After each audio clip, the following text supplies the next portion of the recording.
Right.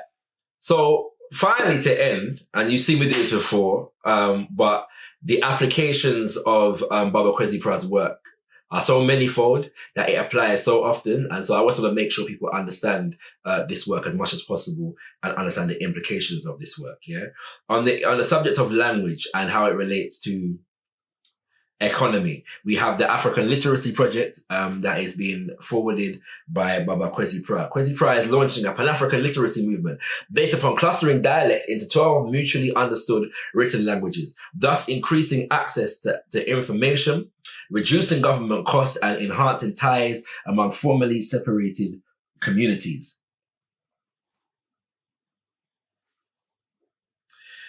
Kwesi's goal is to harmonize dialects into mutually understandable languages, thereby creating economies of scale in teaching and learning literacy. Kwesi's groundbreaking research reveals that 70 to 80% of all sub-Saharan Africans speak one of 12 root languages: Nguni, Soto, Swana, Swahili, Amhara, Eastern Interlacustine, Western Interlacustine, Kitana, Hausa, Yoruba, Igbo, Bambara, Fulful, Oromo, and Berber. Dialects in each root grouping are mutually intelligible. The idea is timely in a Pan-African context because of the current shift away from written colonial languages as a basic building block of an educated citizenry. We have to get over this reliance upon being able to speak the colonizer's language in order to be educated. All right. Kwesi's approach will create a new kind of literacy base, linguistically uniting people who lived in different countries. And I'll move on just for the sake of time. In Africa, hundreds of written dialects masquerade as languages, isolating communities, impeding efforts to reach literacy, and reducing the range and scope of literacy's impact. Until recently, African governments had not been aware of these linguistic barriers, that these linguistic barriers were surmountable. They just accepted them.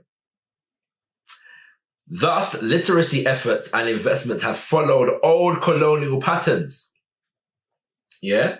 Moving on, to get around the problem, governments have relied heavily on European written languages. For example, the Southern African government declared 11 official languages in an attempt at inclusion, but this has created enormous difficulties with teaching literacy and translation costs. Kwesi asserts that the 11 languages are in fact dialects of 4 root languages. For instance, Zulu, Xhosa, Swati, Ndebele, Shangaan, Ngoni, Tumbaka, and Senga are 85% mutually intelligible as spoken languages and all fall into the root grouping called Nguni. By creating a written form of Nguni, all these communities will have access to materials of their own language that is also culturally sensitive. The impact of this unification has huge implications given the history of division between, for example, South Africa's Zulu and Xhosa speaking people. It also means that groups in Tanzania, Malawi, and Zambia have access to the same materials since related languages are spoken in those areas, emphasizing the arbitrariness of the borders created by the colonial powers of the past. The essential point here is that when you see such linguistic links between people across wide ranges of land, it usually means that the people actually have a common origin or were evolving into a common peoplehood, but as a result of social relationships as at a period of history. Yes. So the point is that the colonization had a negative impact upon the natural social development of African nations, societies, and civilizations, and that this is represented in the language. Yeah. So by looking at the root of the languages, we're actually having a direct impact upon the ontology of the people, how people are seeing themselves. Yeah, their nature of being and their relationship to other African people who are living in our vicinity or their vicinity. The strategy. Kwesi has demonstrated the viability of this idea by piloting it with the family of languages called Be. spoken in Nigeria, Benin, Togo, and Ghana. Kwesi has produced a new orthography for Bez mutually intelligible dialects so that all these speakers can have access to a common literature. One of the first effects of this project is that it reduced the perception of differences among the people who speak different dialects of Be, which I've already explained.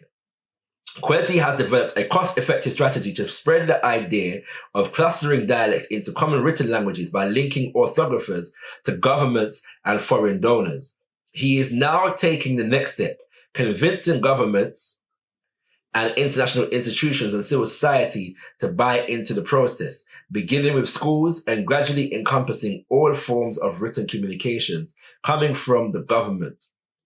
South Africa is already producing literacy training materials in HIV, AIDS, human rights, soil fertility, water sanitation, and agriculture. Kwesi is leading donors to rethink both the content as well as the scale of literacy-orientated projects by improving accessibility. His work will facilitate information. By improving accessibility, his work will facilitate information distribution to a significantly larger percentage of the population. Yeah, and I hope all of that speaks for itself, kings and queens. All right, so we're looking now, at the extent to which, you can, by just looking at the language, you can create a greater economic viability. You can begin to teach mutually understood and relatable technological and scientific concepts across the African continent or across large expanses of the African continent, and thereby create what is called an economy of scale or economies of scale. Yeah, that's just an example of how language production and reproduction and understanding relates directly to economic, scientific, and technological development.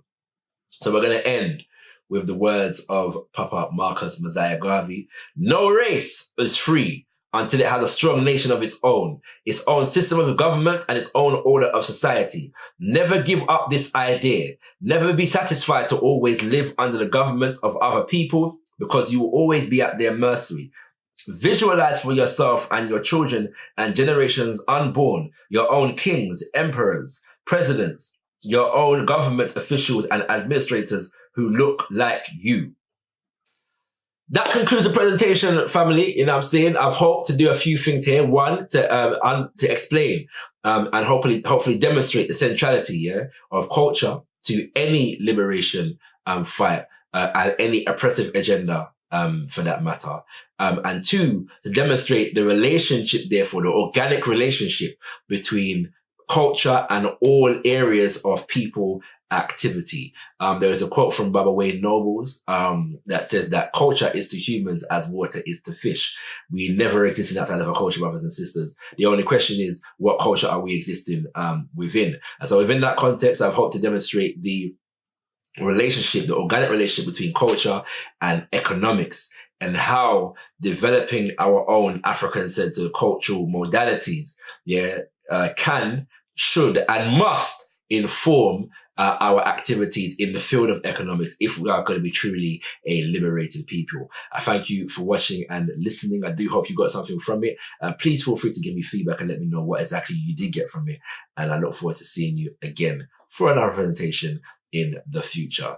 I will say, do stay tuned for this Mosiah series, coming up in June, July, Mosiah, August, where we'll be going into the life legacy of Marcus Mosiah Garvey, and the UNIAACL. Stay tuned, kings and queens. Once again, 10-9 Wadi. Be thankful unto the Most High, our Father, creator of the universe. Kozai Muzimo Mokoro, give praises unto our great ancestors. African power for all African people.